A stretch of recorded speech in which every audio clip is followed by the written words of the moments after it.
बात है वो छोड़ो। आई एम नॉट पजेसिंग नहीं होगा, पजेस में आईएनजी नहीं आता। अगर सही टेंस देखोगे तो होगा आई डू नॉट पजेस।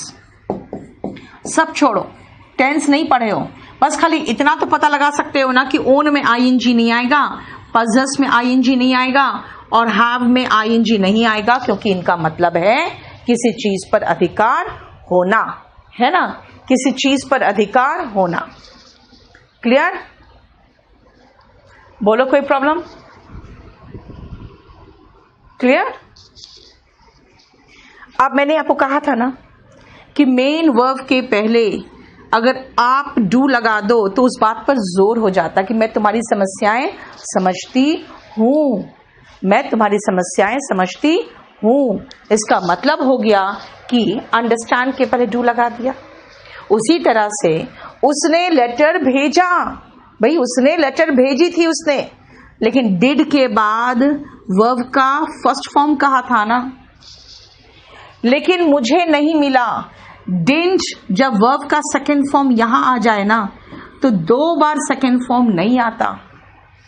यहां पर एक और नियम सीखोगे कि 2 V2 एक साथ नहीं आते। क्या सीखा? 2 V2 एक साथ नहीं आते। तो फिर क्या करूं मैं? तो डिड के साथ वर्ब का फर्स्ट फॉर्म लगा दो, और यहां पर भी डिड है, डिड क्या है? डू का सेकंड फॉर्म, उसके साथ वर्ब का फर्स्ट फॉर्म लगा दो, हो गया। यस, हेल्पिंग वर्ब है, लेकिन डिड V2 है ना, तो उसके साथ फिर V2 नहीं आता। ठीक है, मैंने ये पढ़ा तो दिया यार कई बार। हैव के बाद वर्ब का थर्ड फॉर्म आता है, और खाने के सेंस में हैव का थर्ड फॉर्म हैड है। I have had lunch just now. Has have had के बाद हैड सही है।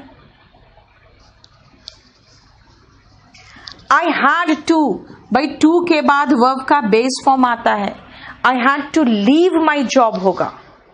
आई हैड टू के बाद लीव आएगा, और वी हैव टू परफॉर्म, बिल्कुल सही लग रहा है, हमें अपनी ड्यूटी परफॉर्म करनी पड़ती है। अब आप एक काम करोगे, ये सारा कंप्लीट मीनिंग में आपको पूरा कंप्लीट आप देखो खुद ही, क्योंकि इसमें हमने आपको 20 क्वेश्चंस करवाए हैं। इस तरह से खाली क्वेश्चंस करवाने से नहीं चलेगा, आपको उनको अच्छे से 20 क्वेश्चंस मैंने आपको करा दिए, ठीक है ना। अगर आपको हाँ टेंस में V2 आते हैं बेटा, लेकिन 2 V2 एक साथ नहीं आते। अब आपका काम क्या है, क्योंकि उस दिन मैंने आपको होमवर्क एक दे दिया था, और वो था वर्ब के फॉर्म सबको खुद याद करने, है ना। आपको 7 नंबर क्वेश्चन बनाया ही नहीं मैंने। आप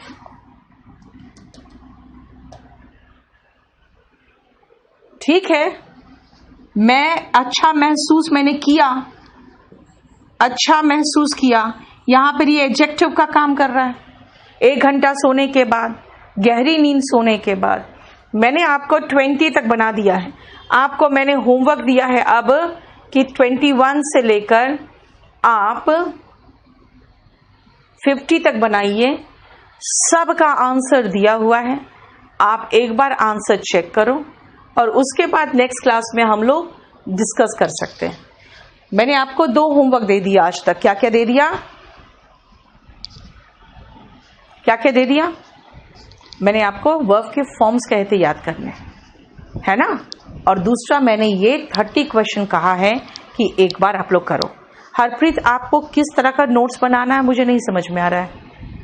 अगर बोलोगे तो मैं यही कंप्लीट आपको लिखा लिखा के पढ़ा दूंगी, और अपने वॉल्यूम 1 में बोल दूंगी कि वॉल्यूम 1 से वर्ब के फॉर्म्स याद कर लो।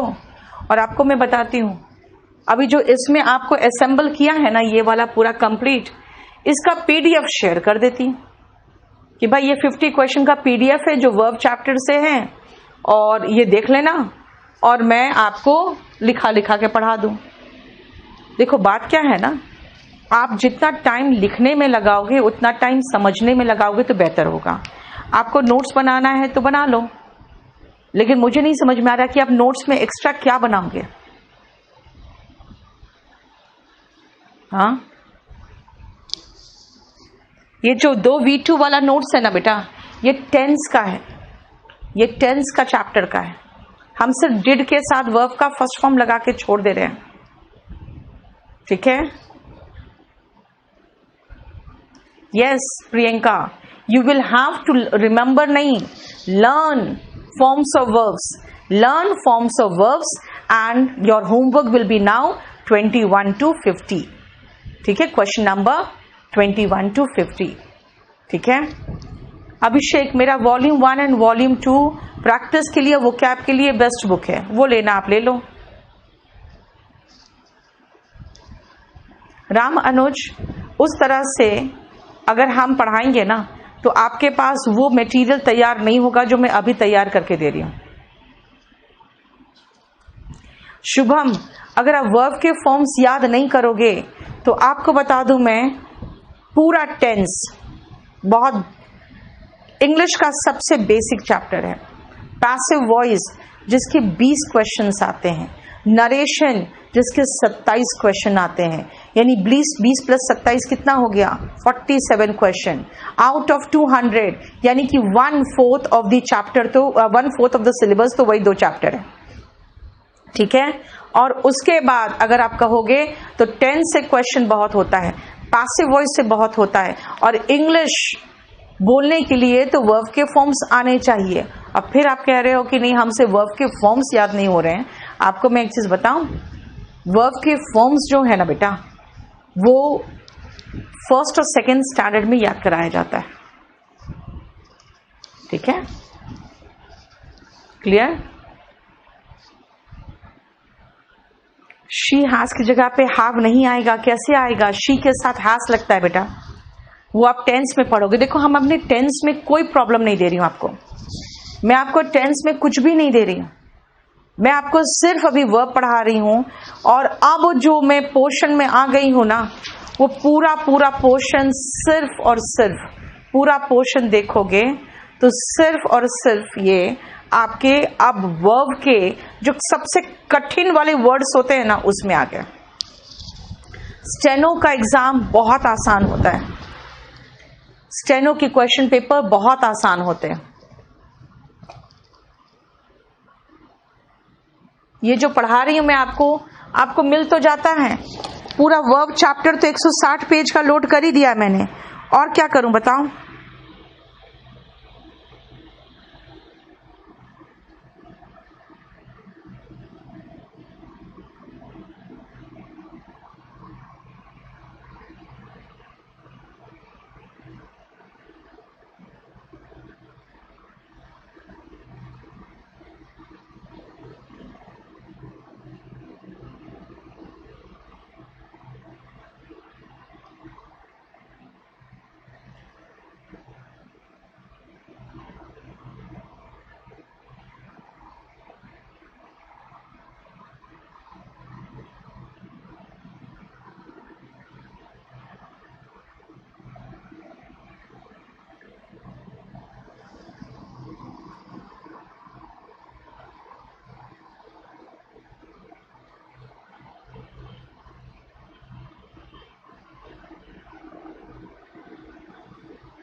डिस्क्रिप्टिव इंग्लिश जो है ना, उसका फ़ॉन्ट चेंज करो ना।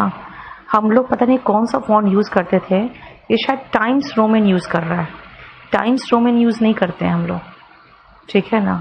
एक और कोई फ़ॉन्ट है जिसमें हम टाइप कराते हैं, वो फ़ॉन्ट यूज़ होता है, मैं उसका नाम भूल रही हूँ।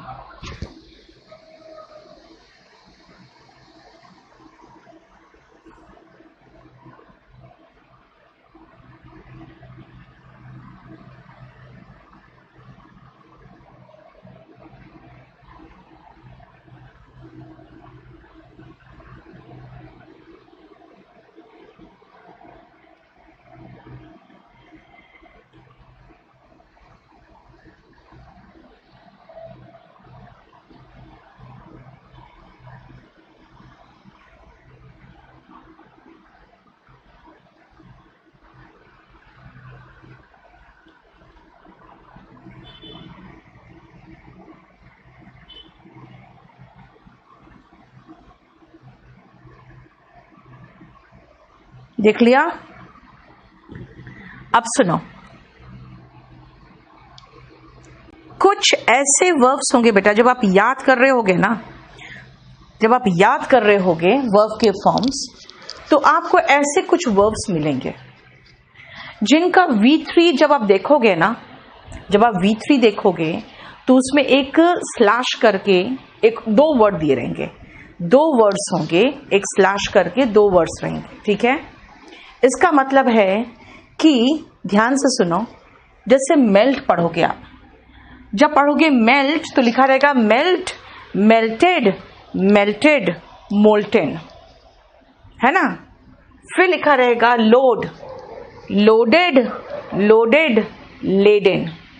यानी कि इन वर्ब्स के आपका सेकेंड फॉर्म और थर्ड फॉर्म के अलावा, ये थर्ड फॉर्म के अलावा एक और फॉर्म रहेगा, और ध्यान रखना वो एडजेक्टिव फॉर्म होगा, वो एडजेक्टिव फॉर्म होगा।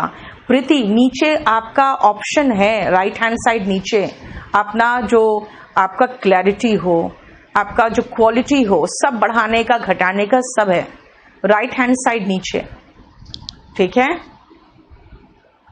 मेरा बुक चंदन Amazon और kdpublication.com दोनों में है। रूट से स्पेलिंग याद नहीं हो सकता आशीष, पूरा नहीं याद हो सकता। शिंटू, हम डेली क्लास का कौन सा PDF भेजे? जब हम एक बार वर्ब का 160 पेज का आपको चैप्टर भेज दिए हैं, तो डेली मैं जो पढ़ा रही हूं उसका PDF कहां से भेजूं मैं आपको? मतलब रोज इस 160 पेज को मैं 5-5 पेज में तोड़ के भेजूं क्या? एयरफोर्स का इंग्लिश बहुत आसान आता है। सौरभ, 2 दिन पहले NDA का पेपर हुआ था, उसका सभी टीचर ने शाम को पेपर डिस्कस किया है, आप एक बार देख लो। सोनू, ये एंड्रॉइड 6 के एवव, 7 से एवव सारे अच्छे में चले, सब में अच्छा चलेगा। चलो अब सुनो, सबका मीनिंग देख लो खाली। मेल्ट पिघलना या पिघलाना दोनों है। लोड मतलब लादना, प्रूव मतलब साबित करना, श्रिंक सिकुड़ना, शेयर एकदम जैसे पूरा कंप्लीट बाल मुड़ देते हैं ना वो, शेव दाढ़ी बनाना, गेट पाना, सिंक डूबना लेकिन निर्जीव का, ड्रिंक पीना, और बेंड मोड़ना। लेकिन जरा देखो, बहुत आसान लगा, कुछ भी नहीं था, लेकिन ये एडजेक्टिव के फॉर्म्स है ना, हमें समझ में नहीं आता यार ये क्यों, मतलब एक फॉर्म से क्या काम नहीं चल रहा था जो हम 2-2 फॉर्म्स देखें, है ना। अब आओ जरा ध्यान से देखो तो कैसे, ध्यान से सुनना। हमने आपको जो 2-3 चीजें पढ़ताई है ना, अब इसमें आप उसको इस्तेमाल करोगे। जब भी हाथ देखोगे समझ जाना हमें वर्ब का थर्ड फॉर्म लगाना है।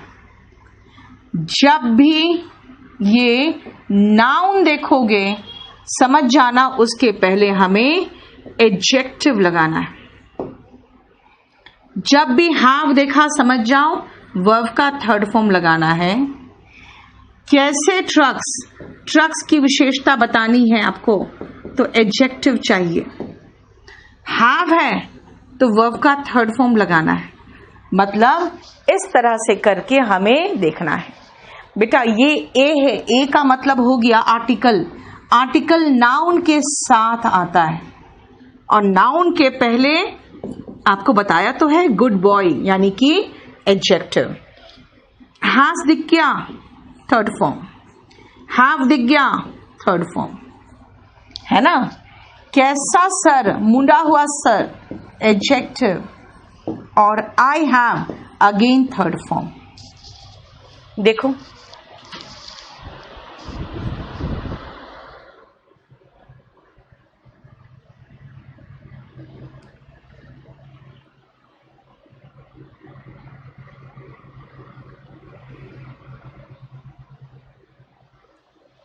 ठीक है। CHSL का क्या होता है कैसा बेटा? CHSL, CGL, स्टेनोग्राफर ये सब SSC लेती है। सबका पेपर का लेवल एक ही जैसा होता है। NDA कितना 12th पास के लिए, CDS ग्रेजुएशन के लिए, दोनों का डिटेक्टिंग एरर का लेवल तो मुझे सेम ही दिखा। तो फिर अब आओ ध्यान से सुनना। द चॉकलेट हैज के बाद हमें थर्ड फॉर्म चाहिए और वही वर्ब मेल्ट, मेल्टेड, मेल्टेड, यानी कि पिघल गया।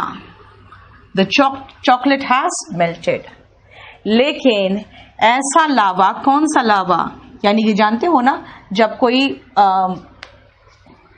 वोल्केनो फटता है तो उससे जो निकलता है वो लावा निकलता है ना।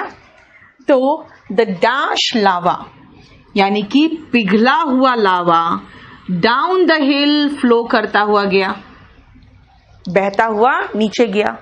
देखो एडजेक्टिव के रूप में लगाया मैंने, एडजेक्टिव के रूप में लगाया तो मोल्टेन, और पिघलने के सेंस में V3 चाहिए था तो मेल्टेड, है ना। नेक्स्ट आओ, दे हैव के बाद वर्ब का थर्ड फॉर्म चाहिए। ट्रक्स को उन लोगों ने लोड कर दिया है, they have loaded the trucks. लेकिन फलों से लदा हुआ, बीच में हमने एक हाइफन भी लगा दिया क्योंकि ये पूरा का पूरा एडजेक्टिव है। फलों से लदा हुआ ट्रक्स बॉर्डर पे खड़े, जरा देखो तो, है ना, बताओ।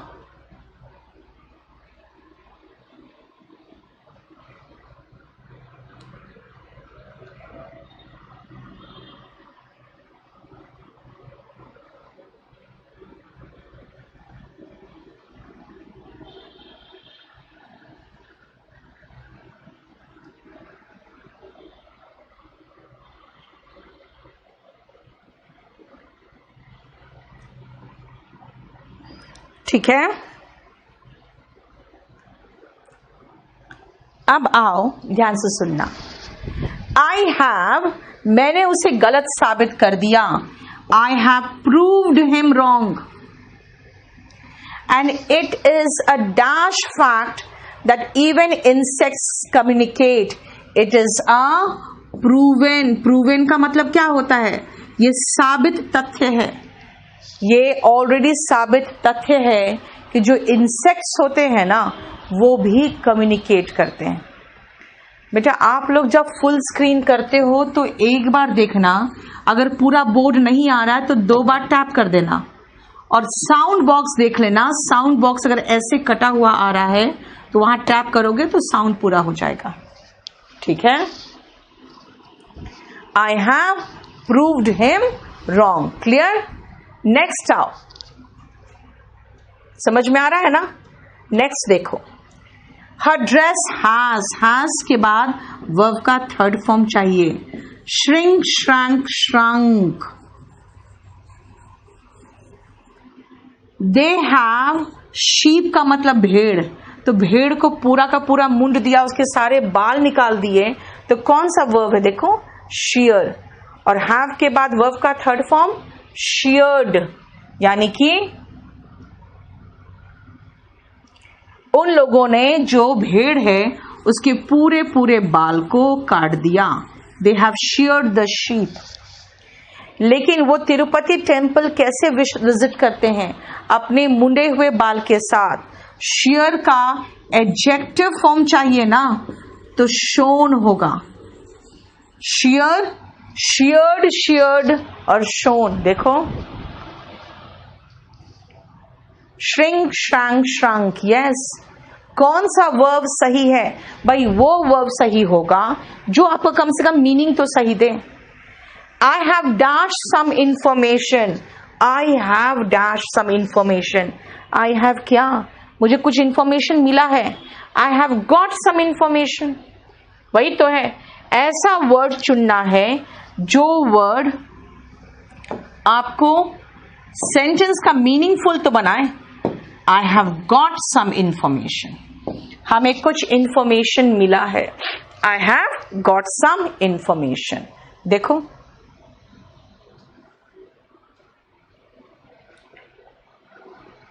ठीक है, हमें आपको ऐसे ही वर्ब्स चुनने हैं जो एग्जैक्टली सही मीनिंग दे।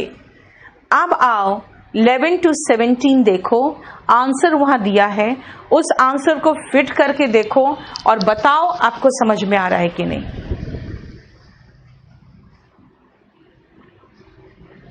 हमें वही वर्ड चाहिए बेटा जो वर्ड हमारे अभी हमने पढ़ा है, ठीक है, बस वही वर्ड चाहिए।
देख लिया?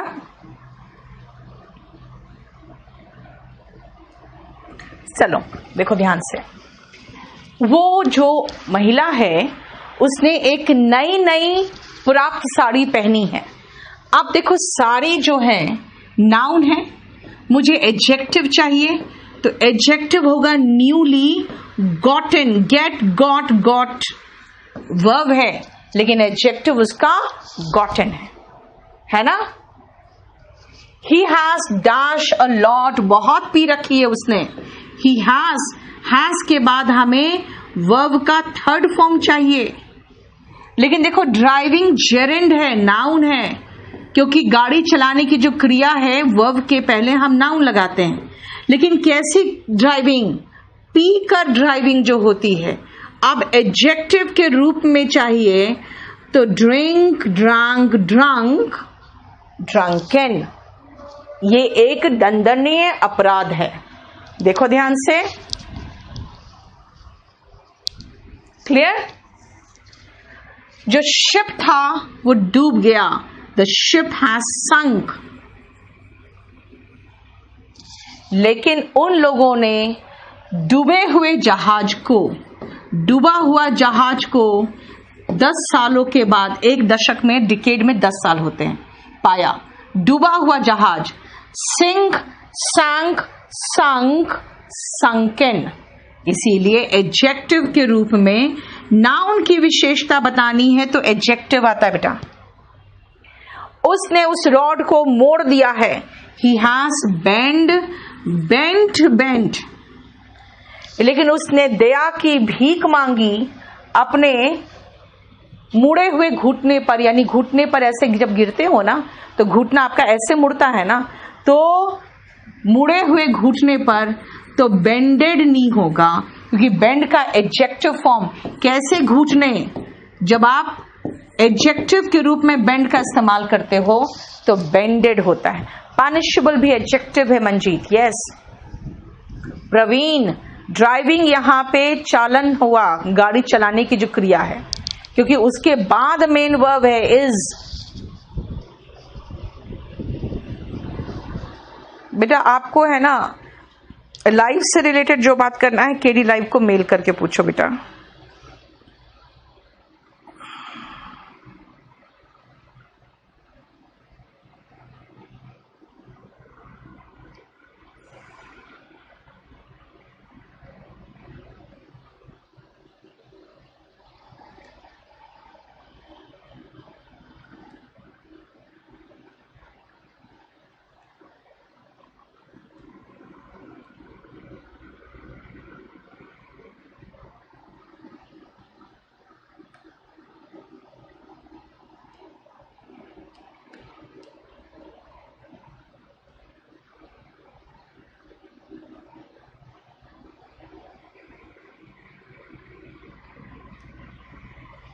हो गया।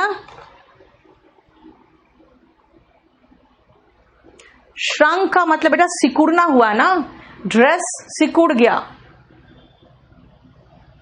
13 में बताया तो driving is a noun. Gerund याद करो यार, तुम लोग को बेसिक कंसेप्ट में सिखाया था।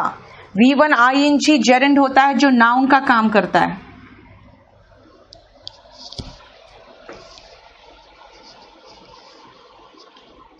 देखो ज्योति तुम क्या लिखे हो भगवान जाने।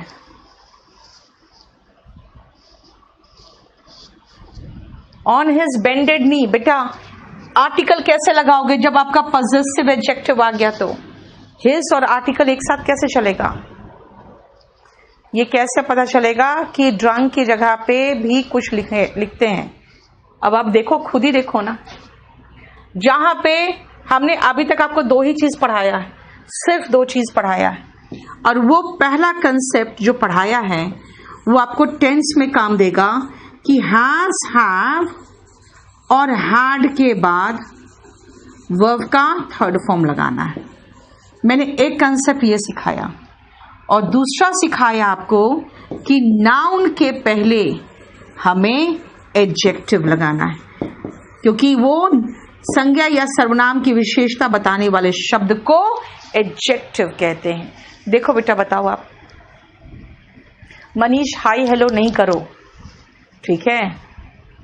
प्रकाश आप जाकर स्टडी मटेरियल में देख लो, जब मुझे दिख रहा है तो आपको क्यों नहीं दिख रहा है? देखो 8 नंबर बैच में हुआ है अपडेट, हो गया है? हाँ सब में हो गया है, एक बार चेक करा लो, ठीक है? क्लियर? नाउ अब आओ फिर से पढ़ो।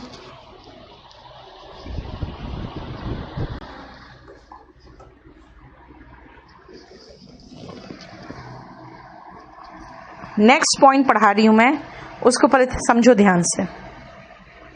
क्या पढ़ा रही हूं वो पहले देखो।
हो गया? देखो ध्यान से सुनो। अब हम नेक्स्ट पॉइंट पे ये पहुंच रहे हैं कि बेटा कुछ ऐसे 12 नंबर क्वेश्चन का सेंस समझ में नहीं आया। 12 नंबर क्वेश्चन कह रहा है कि उसने काफी पी रखी है।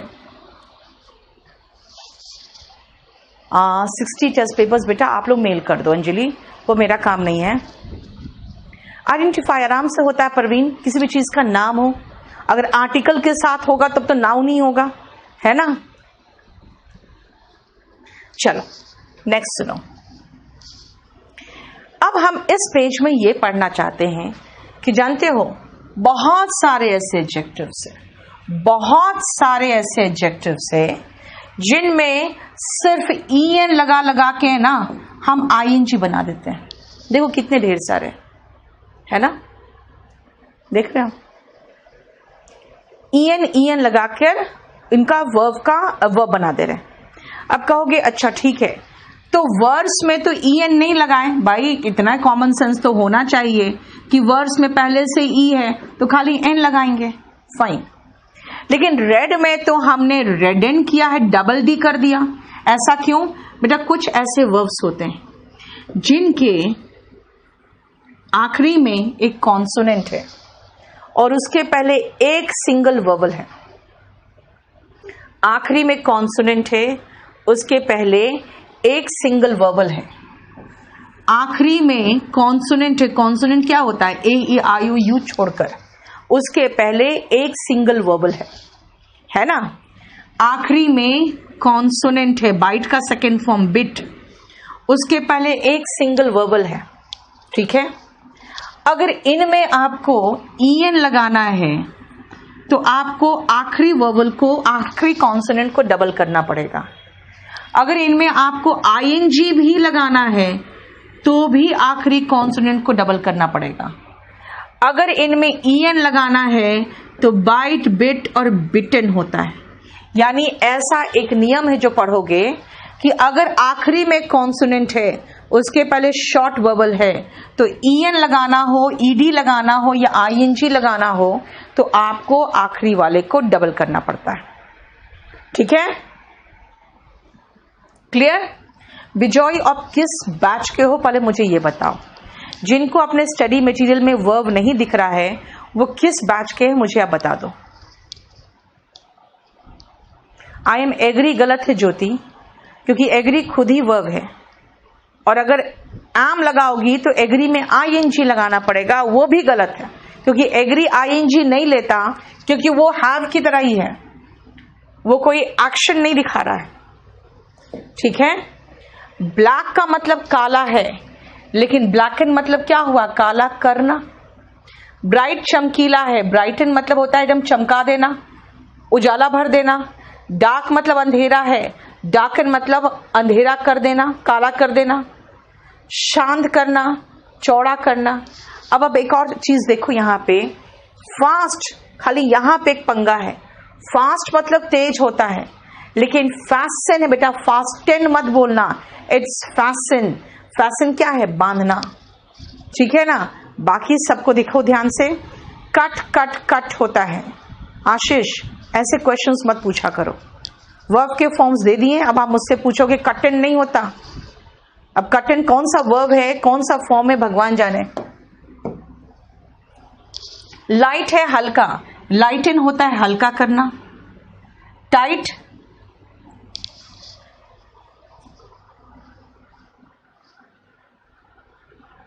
एक सेकेंड,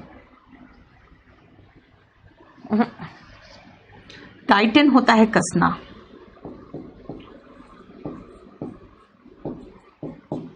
यहां तो टाइट होगा, कसा हुआ। जैसे आप बिल्कुल कसा हुआ ड्रेस पहन लेते हो तो टाइट ड्रेस पहन लेते हो, है ना। थिक गाढ़ा, थिकन गाढ़ा करना। सॉफ्ट मुलायम, सॉफ्टन मुलायम करना, ठीक है। देखो ध्यान से और आगे, सैड दुखी। देखो सैड में भी वही नियम लगा है जो रेड में लगा है। सैड में वही नियम लगा है जो आपका रेड में लगा है। देखो जरा ध्यान से, है ना, डबल डी इसलिए आया। और ग्लैड में भी वही काम हुआ है। देखो जरा ध्यान से, ग्लैड में भी वही काम हुआ है। देखो